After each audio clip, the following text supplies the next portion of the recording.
I am the Zach Monson, and welcome back to a very special edition of Pause Play here at the Corona Theater, where we are talking to Alessia Cara about wild things, future collaborators, and trying to make the world dance. Tune in right now. Hey, it's Alessia Cara, and you're watching Stingray's Pause Play. Alessia Cara, thank you so much for being on the show. Thank you. You look a little chilly. I'm sorry that we don't have a sweatshirt for you. That's okay. It's okay. Don't worry. I'm going to start sweating and once I start Okay, performing good. I've been sweating for 20 minutes, so it's fine. We'll match. Yeah, fine. What was the music that was playing in your parents' house? Like, what were your parents into? What were the records that they played? Well, my dad played a lot of old school stuff. Well, to me, it's old school. He played like Beatles and Elvis and Michael Jackson, Queen even. And my mom played a lot of actually contemporary Italian music. So she would just get, I don't know from where, like these CDs from Italy, like contemporary pop, and just play them all the time. And what was the music that you first started to love aside from that? Who was the first artist you kind of discovered on your own accord? Probably Amy Winehouse. She was the first artist that I just was watching, I think. Either like Much, we have this thing, well, yeah, you know Much Music. I know Much Music, Because like every time I'm in the U.S., they're like, what's that? No, we know Much. Yeah, I was watching Much Music, and her video came on, and I was just like so fascinated by her voice and her style, and I just like looked her up online, and I fell in love with everything that she ever did. You know, you're 19, you're young.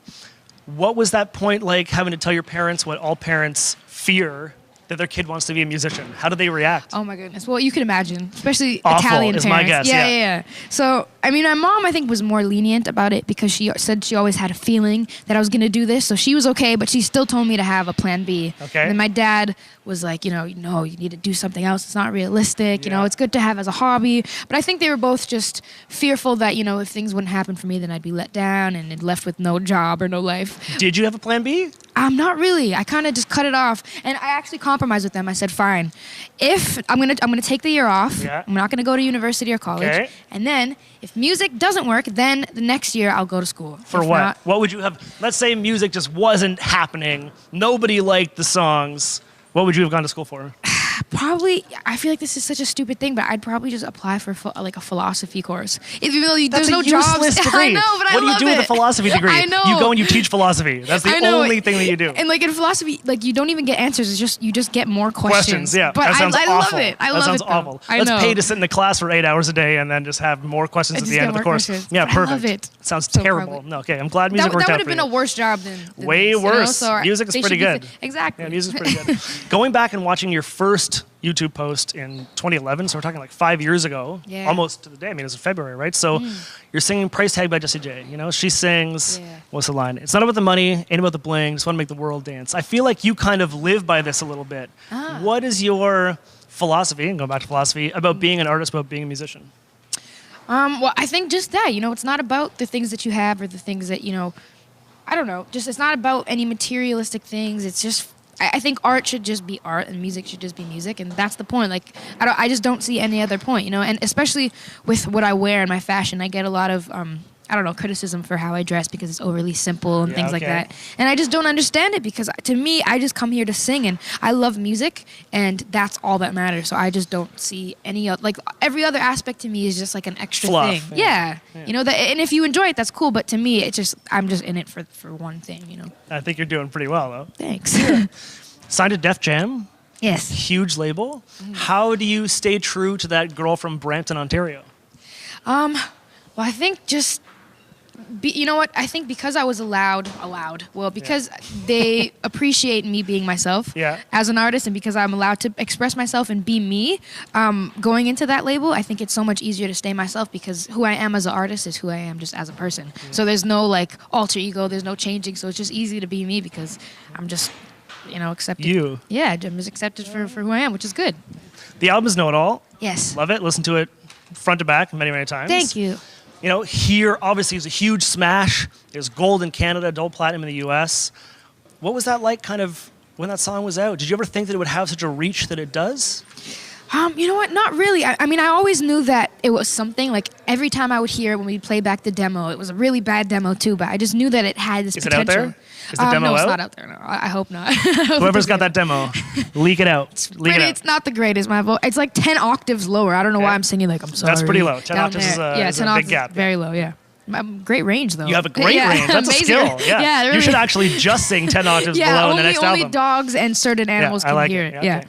But anyways, I knew it was something, but I didn't know like where it was gonna fit or if I was even gonna keep it. But I just knew like we had something. And then, when it came out, I obviously didn't expect the reaction that it got. And I think people kind of took it to a place, like to another place that I didn't think it could ever go. They turned it into this anthem for introverted people rather than just a lame party song. So I find a lot of your songs are about anthems for introverted people. I love Wild Things. I think it's a fantastic song.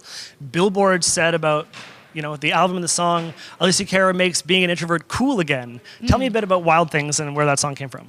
Yeah, so that song, I guess it's kind of, in a way, the continuation to Here, in a sense, because Here is a song about feeling like you don't really belong there and you don't really know why you're there, not having a place. And Wild Things is basically saying, we don't need to have a place. And that place of absence can be our place, and we can still appreciate ourselves and we don't have to apologize for being different or, living a certain lifestyle. I heard that kind of before this album happened, you hadn't really written any songs. So what is the hardest part for you about writing songs and kind of opening yourself up to your audience? I guess the hardest part is maybe figuring out how to say things without making them too personal or too emotional. Because sometimes, of course it's good to give everything, but at the same time, you don't want to say like anything too personal or too specific. I tend to go very specific. Yeah. But, and also I think for me, melodies and making something catchy can be kind of difficult. Because lyrics, I can come up with lyrics, but then coming up with like a catchy melody is always frustrating to me because I always tend to go jazzy. But I still like pop music, so when I try to make a pop song, it's hard to not go the jazzy R&B route. And have you been kind of jumped onto a lot of collaborations? I mean, I assume people are begging you to sing songs with them. Not really, not begging. Really? No. So you need them to beg? Yeah, okay. no, They've asked politely and you need them to beg. No, they haven't. I mean, I think I haven't met enough artists or haven't really been connected with enough people to really talk about that yet. But there's been a few, but I just haven't had the chance to get in the studio and actually do anything. Touring like crazy. Yeah, but I would love to, yeah. So obviously, Drake aside, because that's the obvious answer, who would you love to do a song with? I think Ed Sheeran is my top. Yeah. That would be fantastic. I love him so much. He's amazing. He is so absolutely talented, that guy. He's incredible. He's so cool. I think he would just I wouldn't even sing on the song. Well, come on, you're good buddies with Taylor Swift now. She can hook that up for you. I know, I should ask her. Best friends. Oh yeah, best friends. I met her one time. We're so close. The best of friends. Yeah, of course. Exactly. Okay, so we had the last artist that we had in ask you a question. Yes. And that question is, we are Busty and the Bass, and our question for you is, why art? Why art? Take it away. It's a general thing. It's a pretty general question. But it's a great question because I think there's a lot of room for good answers. I feel like I'm just going to say, art, because without it, everything would suck. And everything would be a little bit more boring without art. That's a great answer. Thanks. I would have been lost in ramblings for days. That's a great answer. Thanks. If you could only listen to 3 songs for the rest of your life, what would they be? Come on. Okay.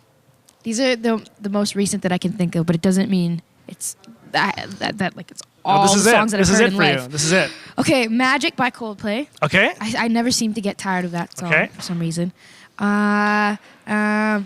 Lego House by Ed Sheeran. Great song. Thanks. Well, I didn't write it. Thanks. Thank welcome. you so much. You're so very welcome. Thanks. I appreciate it. And what's another song I could listen to forever? Come on. Well, there's this new song called Bloodsport by this guy named Riley Ritchie. Okay. I hope I'm pronouncing his name right. He's from England. Yeah. But I've been playing that song literally like every single day, every second of every day. So, and I haven't got tired of it. I'll Google it. Google it. It's such a great song. And if you could only sing 3 songs for the rest of your life, what would they be?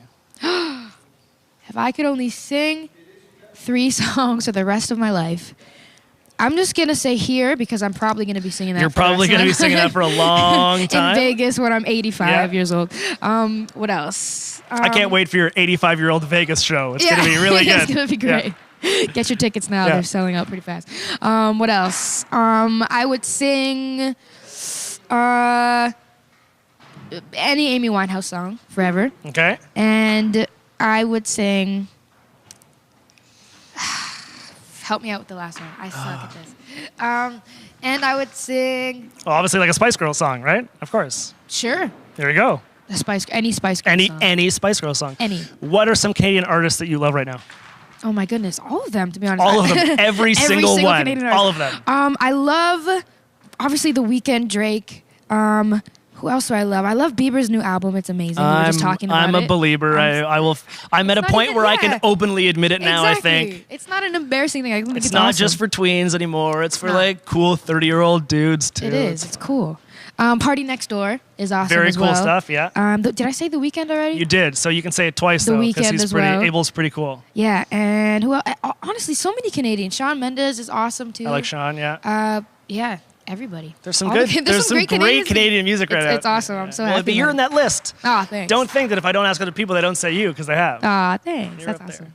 Thank you so much for coming on the show. Thank you. For this. You can hear Alessia Cara's Wild Things on Stingray Music's Hit List channel. You can hear the Smash It Here on, you ready for this?